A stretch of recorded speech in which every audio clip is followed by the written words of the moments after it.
ડભોઈ તાલુકાના સાઠોદ રેલવે બ્રિજની આસપાસ રોડ પર મોટા ખાડાના કારણે વાહન ચાલકો પરેશાન। ડભોઈથી રાજપીપળાથી ચાણોદ કરનાળી પોઈચા શિનોર જોડતો રોડ બિસ્માર, ઠેર ખાડા પડી જતા લોકોને હાલાકી। ડભોઈથી સાઠોદને જોડાતો વચ્ચેનો રોડ તદ્દન બિસ્માર બની જતા લોકોને ભારે હાલાકીનો સામનો કરવો પડી રહ્યો છે।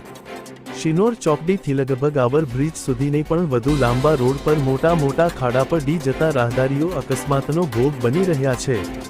બીજી બાજુ આ રોડ બને થોડો જ સમય થયો ત્યાં તો ખાડા પડી જતા રોડ બનાવવામાં મોટો ભ્રષ્ટાચાર થયો હોવાનું પણ ચર્ચાઈ રહ્યું છે। વહેલી તકે આ રોડનું ખાડા થાય એ જરૂરી બન્યું છે।